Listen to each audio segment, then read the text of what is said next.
আজকে অনেক কটা বিষয় নিয়ে আলাপ করা লাগবে, কারণ চারিদিকে মেলা গ্যাঞ্জাম লাগিছে। প্রথম বিষয় নিয়ে আলাপ করি। রুমিন ফারহানা কছে কোন অভ্যুত্থান বা বিপ্লব 36 দিন বা এক মাসে হয় না। হ্যাঁ, কেউ যদি মনে করেন অল্প কয়েকদিনের আন্দোলনে হাসিনাকে দেশছাড়া করেছেন, তবে তারা বোকার স্বর্গে বাস করছেন। শেখ হাসিনার পালানো বিএনপির 16 বছরের আন্দোলনের ফসল গণবিস্ফোরণে শেখ হাসিনা পলায় গেছে। আন্দোলনকারী বিএনপি করেছে, ঈদের পরে আন্দোলন আর কেউ করেনি। হ্যাঁ, গুম আর খুন হয়েছে খালি বিএনপি কর্মী, দেশ ছাড়া হয়েছে খালি বিএনপির কর্মী। আমরা খায় না খায় অ্যাক্টিভিজম করলাম, আমরা তো বিএনপি করি না, গল্লিকো খাই না। সমাজ কি তাইলে আমাদের মেনে নেবে? বিএনপির আন্দোলন তো দেখেছেন, দেখেন নাই? গত 10টা বছর 10টা জনসভাও করতে পারে নাই। ঈদের পর আন্দোলন করতে করতে শুনতে শুনতে কান পয়সা খুলে পড়েছে। প্রাণ ভয়ে পুলিশের আক্রমণে দাঁড়াইতে পারে নাই, নিজেরা আবার স্বীকার করেছে। খালেদা জিয়ার বাড়ির সামনে 2টা বালির ট্রাক সরাইতে পারে নাই, আবার আসিছে আন্দোলনের ক্রেডিট নিতে। বিএনপি 16 বছর কেন 1600 বছর ঈদের পরে আন্দোলনের ঘোষণা দিল, হাসিনার যেত না। যখন আন্দোলন চলিছিল তখন মির্জা ফখরুল কইছে বিএনপির নৈতিক সমর্থন আছে, শুধু সম্পৃক্ততা নাই। হ্যাঁ, শুনেন, আমরা এই আন্দোলনের সঙ্গে কখনোই সরাসরি জড়িত নই, আমরা তাদেরকে নৈতিক সমর্থন দিয়েছি। আর আজ রুমিন ফারহানা বলে বিপ্লব তারাই করেছে, এক মাসে বিপ্লব হয় না। তাহলে 7ই নভেম্বরে বিপ্লব কেমনে 4 দিনে হইল? নভেম্বরের 3 তারিখ থেকে 7 তারিখ বিপ্লব। রাশিয়ার বিপ্লব কেমনে 10 দিনে হইল? দুনিয়া কাঁপানো 10 দিন, ওই টাইমের উপরে একটা বইও আছে। বিপ্লব ক্ষণস্থায়ী, বিপ্লব অল্প সময় থাকে। বিপ্লব হইতেছে সেই মহেন্দ্র ক্ষণ, একটা মাহদীয় সময়, যখন একটা জনগোষ্ঠী তার জাতীয় আকাঙ্ক্ষার সর্বোচ্চ শিখরটা হুট করে ছুঁয়ে ফেলে, বিদ্যুৎ চমকের মতো বা লাফায় ওঠা ল্যাম্পের শিকার মতো। ওই সময় ওই জাতির উপরে আল্লাহর খেলাফত নাজিল হয়, তখন সেই হয়ে ওঠে দুনিয়ায় খোদার খলিফা, বিপ্লবের নায়ক। আর সেই অসামান্য মুহূর্তটাই বিপ্লব। আমরা ভাগ্যবান, আমরা পুরা জাতি ওই মুহূর্তটায়, ওই মহেন্দ্র ক্ষণের নায়ক, যার মধ্যে দিয়া সৃষ্টিকর্তার পবিত্র ইচ্ছা আমাদের জাতির উপরে নাজিল হয়েছিল। এই জন্য এই শহীদের মৃত্যু নাই, তারা সময় আর কালকে অতিক্রম করে যায়। আমি কইছিলাম খোদা তালার দয়া ছাড়া বিপ্লবে বিজয়ী হওয়া যায় না। খোদা তালা সাহসের আবাবিল পাখি পাঠানো লড়াইয়ের ময়দানে খোদা তালার সাথে জনগণের একটা স্পিরিচুয়াল কানেকশন ছাড়া বিপ্লব সফল হয় না। মহাজীবনের ডাক শোনে সবাই। আপনি রুমিন ফারহানাকে বিএনপি কে খোদা তালার জায়গায় বসাইতেছেন? নাউজুবিল্লাহ। বিপ্লবের মালিক সৃষ্টিকর্তা, আপনারা না। আপনি বিপ্লবের নায়ক হইলে আপনি মাইকের সামনে চিল্লাইতেন না। অবশ্য ভুলভাল চিল্লান। কইতেছে 18 সালে নাকি বিএনপি নির্বাচন প্রত্যাখ্যান করেছে। শুনেন, আওয়ামী লীগ যখন ভারতের সঙ্গে আঘাত করে 14, 18, 24-এ ক্ষমতা দখল করলো, বিএনপি তখন আপোষহীনভাবে জনগণের পাশে থেকে নির্বাচন প্রত্যাখ্যান করেছে। ওই নিজেই 2018 সালে সংসদে সংরক্ষিত আসনের এমপি ছিল বিএনপির, হালকা বিএনপি নির্বাচন প্রত্যাখ্যান করছে। কি কয় না কয় তার কোনো ঠিক নাই। শুধু তাই না, 10 কাঠার একটা প্লট চাই আবেদন করেছিল, যে প্লট পাইলে নাকি চিরকৃতজ্ঞ থাকিবে। দেখেন, এটা প্লটের লোভ সামলাইতে পারে না, সে আবার বিপ্লব করে। হ্যাঁ, খেল খতম হয়েছে, পয়সা হজম। দরখাস্তটা দেখেন, একবার বলে 2/3 মেজরিটি নিয়ে বিএনপি ক্ষমতায় যাবে। শুনেন, আবার বলে বিএনপি নেতা কর্মীদের কন্ট্রোল করা যাচ্ছে না, কেন্দ্রে জানায় কোনো লাভ হচ্ছে না। শুনেন, বিএনপির নেতা কর্মীদেরকে মাঠ পর্যায়ে কন্ট্রোল করা যাচ্ছে না, চাঁদাবাজির সঙ্গে যুক্ত, জমি দখলের সঙ্গে যুক্ত, টেন্ডারবাজির সঙ্গে যুক্ত। আমার এলাকাতে পদধারী নেতারা কেউ মাটি ভরাট করে নদীর উপরে, জমি দখল করে, আরেক উপজেলায় পদধারী নেতারা মামলা বাণিজ্য করে। তো কন্ট্রোল করা তো যাচ্ছে না। কেন্দ্রে খবর পাঠানো হয়েছে, কেন্দ্র কোনো অ্যাকশন নেয় নাই। তো বুঝছেন তো, বিএনপি ক্ষমতা এসে কি করবি? আচ্ছা, ওরে ছেড়ে দিই, বাচ্চা মেয়ে কি কইতে কি কয় ঠিক নাই, আপনারাও ছেড়ে দিয়েন। এবার আসেন বিএনপির অন্যতম প্রধান তরুণ বুদ্ধিজীবী ফাহাম আব্দুল সালাম, ওরা নিয়ে একটু কথা বলি। ফাহাম দেশে গেছিল, আপনারা মনে হয় অনেকেই জানেন যে ফাহাম মির্জা ফখরুল ভাইয়ের মেয়ে জামাই। তো আমি অত্যন্ত পছন্দ করি ফাহামকে ব্যক্তি হিসেবে, ভেরি চার্মিং পার্সোনালিটি। এই ফ্যাসি বিরোধী লড়াইয়ে তার অসামান্য ভূমিকা ছিল। সে আরবান এলিট যুবক তরুণদের এই লড়াইয়ের জন্য তৈরি করছে, সে একাই। আমি ভালো কথা বলে ফেললাম না। হ্যাঁ, বাংলাদেশে কারো সম্পর্কে ভালো কথা বলা খুব মুশকিল। যারা ফাহামকে পছন্দ করেন না তারা গালাগালি করতে পারে, আর যারা ফাহামকে পছন্দ করে তারাও গালাগালি করবে যে ও আসিছে এবার ফাহামের জনপ্রিয়তা দিয়া তোমার পয়েন্ট বাড়ানোর জন্য, পয়েন্ট খাওয়ার জন্য আসিছে। আর যদি কখনো ফাহাম গ্যাঞ্জাম করে, অ্যান্টি পিপল স্ট্যান্ড নেয়, তখন এসে বলবে দেখেছেন, খুব তো তখন প্রশংসা করেছিলেন।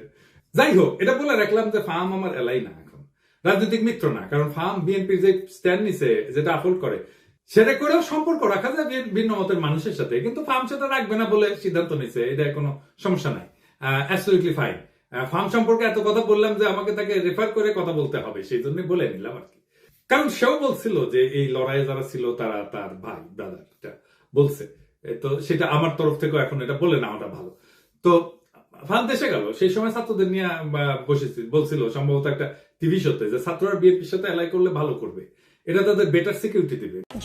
স্বার্থের দিক থেকে তারা যদি বিএনপির সাথে অ্যালাইন করে, আমার মনে হয় যে তাদের ভবিষ্যৎ অন্য অপশন থেকে বেটার। 2 দিন আগেও লিখলো ফার্ম যে আওয়ামী লীগের মিছিল হচ্ছে বড়, এইটা আমরা নাকি একে অন্যকে অপমানিত করছি তার ফল। হ্যাঁ, মাঝে মাঝে ফার্মের কথা শুনে হাসি। আচ্ছা ফার্ম, বিএনপি কি কাউকে সুরক্ষা দেওয়ার কথা বলা মানায়? আর বিএনপি কি কাউকে সুরক্ষা দিতে পারে? দিছে কখনো? এইসব ক্ষমতা কি বিএনপির আছে না ছিল? ক্ষমতা জিনিসটা কি, সেটা কিভাবে তৈরি হয়? বিএনপির যদি কাউকে সুরক্ষা দেওয়ার হিম্মত থাকতো তাহলে জিয়া তো নিহত হয় না, ইলিয়াস আলী গুম হয় না, সালাউদ্দিন চৌধুরী ফাঁসিতে যায় না, তারেক রহমান নির্বাসনে যায় না, বালুর ট্রাক ফেলা তার খালেদা জিয়াকে আটকাই দিতে পারে না। বিএনপি কি দেশকে আওয়ামী লীগের ফাঁসিদের হাত থেকে রক্ষা করতে পারছে? পারে নাই।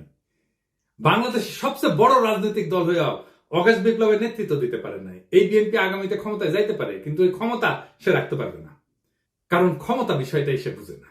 দেখেন, বিএনপির জন্ম হইতো না 1975-এর 15ই আগস্ট না ঘটলে। সে আগস্ট বিপ্লবীদের রক্ষা করছে বিএনপি? করে নাই। মুজিব হত্যা মামলার বিচারে অভিযুক্ত সবাইকে জজ গোলাম রসুল ফায়ারিং স্কোয়াডে গুলি করে মারার মৃত্যুদণ্ডের রায় প্রদান করছিল। যদিও দেশে প্রচলিত সিআরপিসিতে মৃত্যুদণ্ড দণ্ডিতদের ফায়ারিং স্কোয়াডে গুলি করে মারার কোনো বিধানই নাই। সংসদে এই অপকর্মের বিরুদ্ধে সেদিন 120টা আসন নিয়েও বিএনপি কোনো বিরোধিতা না করে মুখে কুলু পাইতে চুপ করে বসেছিল। তাই বিএনপির কাউকে রক্ষা করতে পারবে না, করবে না, সে ক্ষমতা নেই। বিএনপি ক্ষতি করতে পারবে, সেটাই আসল ক্ষমতা। রক্ষা করতে পারাটা রাজনৈতিক ক্ষমতা না, বরং ক্ষতি করতে পারার হিম্মতটাই রাজনৈতিক ক্ষমতা। আমি এই প্রসঙ্গে বিস্তারিত আলাপ করছি আগের এপিসোডে। আওয়ামী লীগের মিছিল বড় হচ্ছে এই জন্য না যে কেউ কাউকে অপমান করছে আর অভিমানে রাজপথ ছেড়ে দিছে তাই আওয়ামী লীগ মিছিল করতেছে, না তা না। বাংলাদেশে বিএনপি বা জামাত বা ছাত্রদের এনসিপির গ্রিন সিগন্যাল ছাড়া আওয়ামী লীগের বাতের ক্ষমতা নাই মিছিল করে। আওয়ামী লীগ বিএনপির আশকারা পাইয়া মিছিল করতেছে না, শুধু বিএনপি আওয়ামী লীগের মিছিল করে দিচ্ছে। হ্যাঁ বা বেশ, এইভাবে তারা আওয়ামী লীগকে বাঁচাই রেখে জনগণকে ভয় দেখাইতে চায়। বিএনপি ক্ষমতায় আসার আগেই দলটার নেতা কর্মী এবং তাদের আত্মীয় স্বজনরা আওয়ামী লীগের রাজনৈতিক স্বার্থ রক্ষার জন্য কতটা মরিয়া হয়ে উঠছে এ খবর পড়লেই সেটা বুঝতে পারবেন। আওয়ামী লীগকে যারা রুখে দিতে পারবে তারাই আগামী বাংলাদেশের নেতা হবে। বিএনপি রুখতে না চাইলে তো মাঠ ফাঁকা থাকবে না। বিএনপি প্রাণ ভয়ে রাজপথে 28 অক্টোবর দাঁড়াইতে পারে নাই, তার জন্য কি বর্ষা বিপ্লব থাইমা ছিল না। ফার্মের কন্ট্রাডিকশন গুলো নিয়ে আলাপ করি না, চাইলে করা যায়। ফার্ম কইতেছে 71 একটা রেড লাইন, এই রেড লাইন ক্রস করলে বাংলাদেশের রাজনীতি করা যাবে না। এই জন্য নাকি জামাত মেইনস্ট্রিম হইতে পারে নাই। আজিব বাত। বিএনপি কি 71-কে ওন করে? সে নিজে কি ফার্মকে নিজে বাঙালি জাতীয়তাবাদকে ওন করে? ফার্ম তো নিজেই নিজেকে হিন্দুস্তানি মুসলমান বলছে। দেখেন, আমি নিজেকে বাঙালি মনে করি না, আমি নিজেকে হিন্দুস্তানি মুসলমান মনে করি। ফার্ম কি ধর্ম নিরপেক্ষতা মানে? সে কি সমাজতন্ত্র মানে? সে নিজেই কমিউনিস্টকে দান্দিক বলে। সেই বাকশাল চায়, আবার ইউরোপিয়ান এনলাইটমেন্ট চায়। দান্দিক বোকাচোদা আর কি। তাইলে ফার্মের 71টা আসলে কি? ফার্মের ন্যারেটিভ কি 71-এর? আমি আসলে জানতে চাই। এবার আসেন বিএনপির 31 দফা নিয়ে আলাপ করি। আমি 31 দফার এক এক দফা নিয়ে সারা ভাবে আলাপ করেছি, আপনারা দেখছেন। আলাপ একবারে যদি করতাম আগ্রহ ধরে রাখতে পারতেন না। তো বিএনপির কিছু কইতে ইচ্ছা করে না, এটা বেকুব ভর্তি দল, এরা নিজেদের দুর্বলতা কখনো বুঝতে পারে নাই। যেহেতু অ্যান্টি আওয়ামী লীগ সকলের কাজের সুফল পাইছিল, তাই তারা ভাবে নাই নিজের ইন্টেলেকচুয়াল অ্যাসেট গড়ে তুলতে হবে।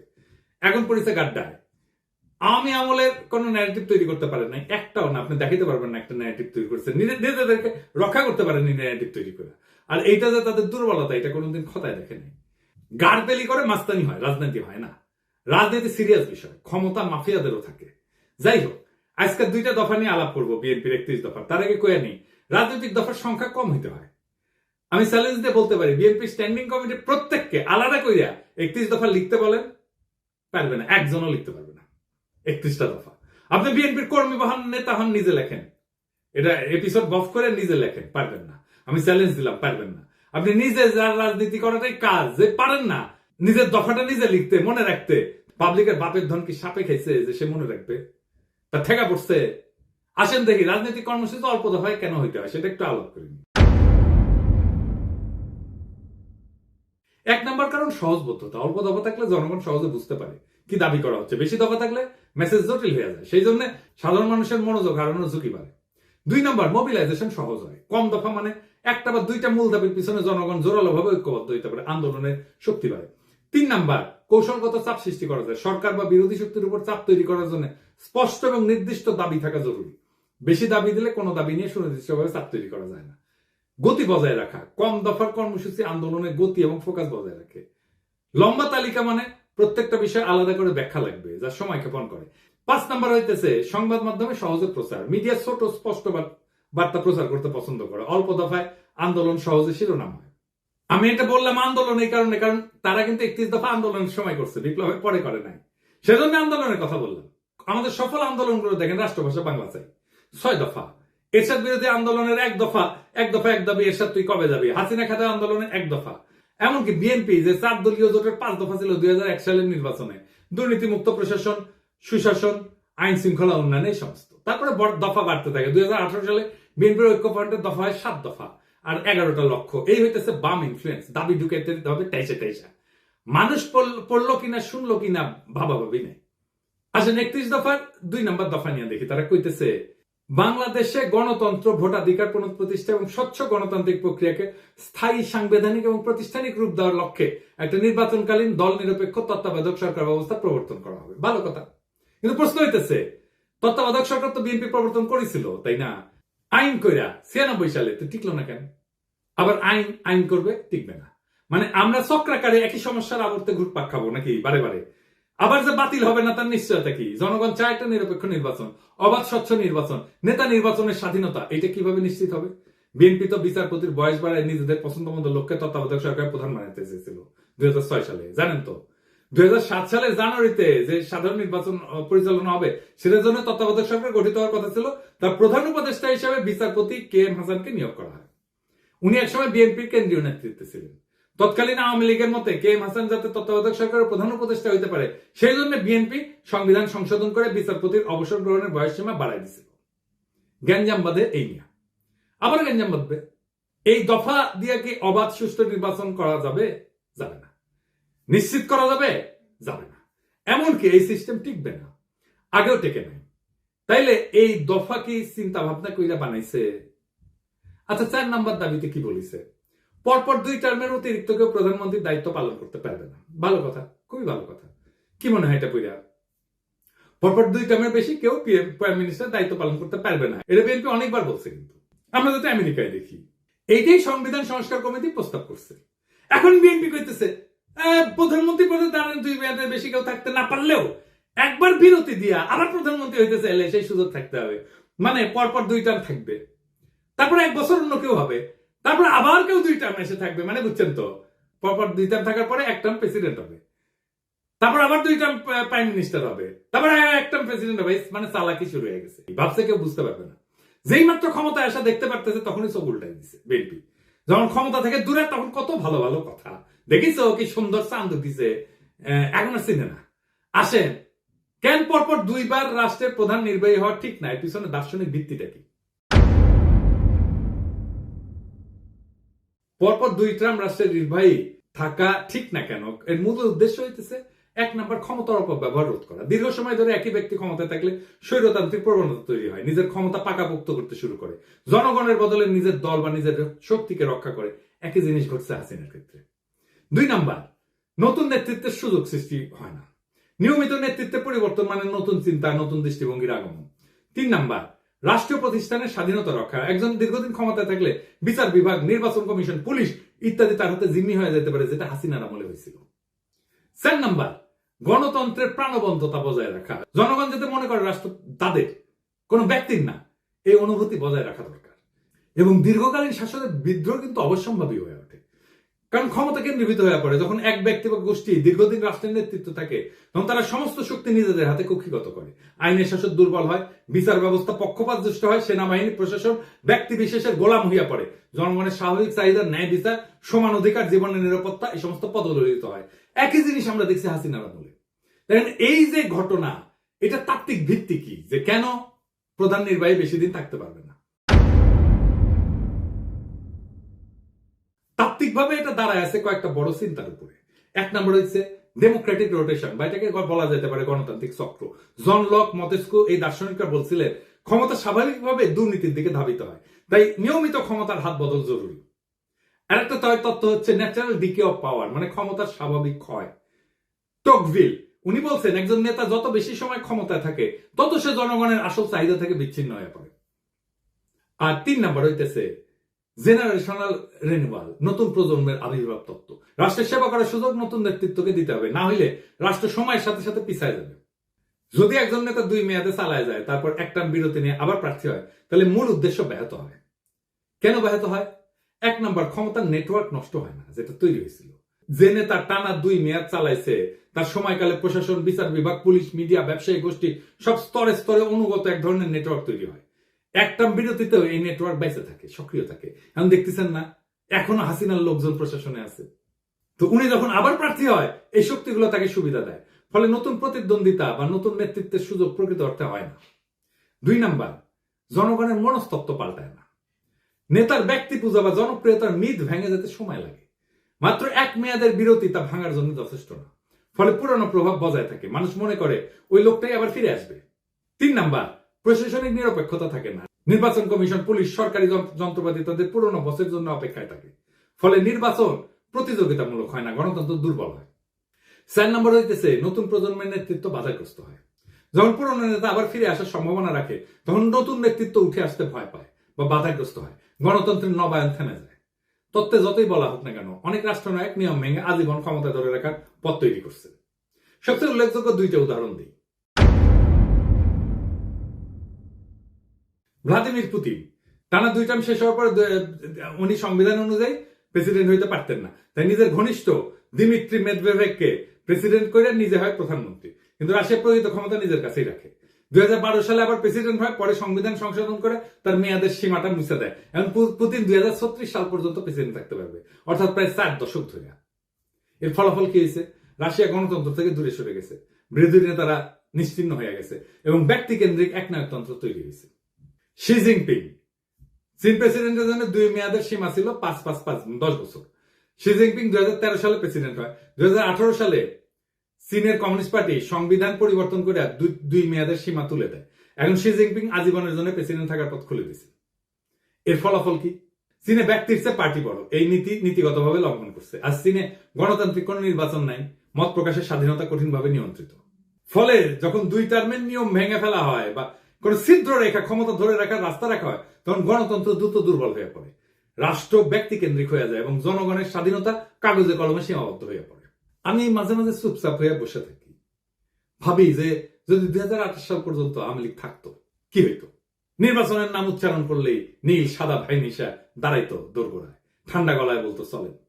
তারপর বাকিটা একটা কালো গল্প, যার শেষ পাতায় রক্তের দাগ। লুৎফুজ্জামান বাবর কারাগারের ঘুপসি কোণে চোখ তুইলা পাখিদের উঠতে দেখতেন আর ভাবতেন তারা এখনো উঠতে পারে, অথচ আমি। সালাউদ্দিন আহমেদ শিলংয়ের আকাশে হাত তুলতেন, এই নীল কি ঢাকার মতো, নাকি আমি বদলে গেছি। খালেদা জিয়া এখন অন্তরীণ থাকতেন। রিজভী ভাই কোলাপসেবল গেটের পিছনে মাফলার গলায় দিয়া হাতে গোনা কয়েকজন কর্মী নিয়ে শীতের মধ্যে ঠকঠক করে কাঁদতেন, ওটাই ওনার রাজনৈতিক কর্মসূচি হয়ে থাকতো। আর আয়নাগর, ওইখানে নাম ঝুলতো শত শত মৃত স্বপ্নের, ভুলে যাওয়া মানুষের, যারা একদিন হাঁটতো, হাসতো, স্বপ্ন দেখতো, তারপর চুপ হয়ে যেত। আমরাও চুপ হয়ে যেতাম, চুপচাপ বাজারে যেতাম, চুপচাপ অতি মূল্যে অল্প কিছু ডিম কিনতাম, সবজি কিনতাম, আর মাছ মাংস দেখে হাত পিত্তেশ করতাম। চুপচাপ আয়নায় তাকায় ভাবতাম এটা আমার মুখ না, আমি কোথায় হারালাম। ঠিক তখন কিছু সাহসী তরুণ উঠে দাঁড়ায়, তারা বলে এমন জীবন চাই না। তারা বাতাসে ছড়ায় দেয় আলো, আমরা গলা ছেড়ে কাপা কাপা স্বরে ওদের দেখে পথে নেমে আসি, সাহস নিয়া বলি আমরা ভালো নাই। কিন্তু আজ আমরা বলি ওদের হটাও, ওরা রাজনীতি করে ফেলছে। ওদের রক্ত আজকে পথের ধুলা, ওদের কান্না আজকে নীরব শোক। আমরা চিৎকার করি এখনই নির্বাচন চাই, ডিসেম্বরেই চাই, এখনই চাই। দেশ যে ভালো চলতেছে এটা কেউ দেখে না। রিজার্ভ বাড়তেছে, দুর্নীতির টাকা ফিরতেছে, সংস্কারের বাতাস লাগছে, কিন্তু এই খবর কারো কানে ছয় না। একটাই আমাদের পিপাসা এখন, ক্ষমতা আর ক্ষমতা। আলোর এই লড়াই কখনো সহজ ছিল না। আলোর জন্য যারা পথে নামে তাদের পা রক্তাক্ত হয়, তাদের চোখে জল জমে, তাদের গলা রুদ্ধ হয় কান্নায়, কিন্তু তবু তারা হাঁটে। তারা হাঁটে কারণ তারা জানে পিছাই গেলে চিরকাল হারায় যেতে হবে। আজ যারা রক্ত দিছে, যারা ভয়কে পিছনে ফেলে আগাইছে, তাদের নাম ইতিহাসের পাতায় লেখা থাকবে। আজকে যারা কাঁপতেছে মিথ্যা বলতেছে, তারা কেবল হারায় যাবে বিস্মৃতির ধুলায়। বিপ্লব কখনো সংগঠিত হয় না বক্তৃতায়, বিপ্লব জন্ম নেয় নির্ভীক হৃদয়ের তপ্ত রক্তে। আমরা সেই রক্তের উত্তরাধিকার, আমরা হারব না। তারা ভাবছিল আমরা ভয় পাবো, তারা ভাবছিল আমরা হাইরা যাব, তারা ভাবছিল আমরা মুখ নিচু কইরা ঘরে ঢুকে যাব, কিন্তু তারা ভুল করছে। আমরা পিছু হটিনি, আমরা সামনে আগাইছি, আমরা থামিনি, আমরা ঝড় তুলছি, আমরা চুপ থাকিনি, আমরা স্লোগানে মুখর করছি রাজপথ। আজ যারা ধোকা দিচ্ছে, ইতিহাস তাদের মুখ চিরকাল ঘষে মাটিতে ফেলে রাখবে। আজ যারা দাঁড়াইছে, ইতিহাস তাদের মাথায় তুলে নেবে। আজ আকাশ ভেঙে পড়ুক, সমুদ্র ফেটে যাক, আমরা পিছু হটবো না। আমাদের জয় হবে ইনশাআল্লাহ। ইনকিলাব জিন্দাবাদ।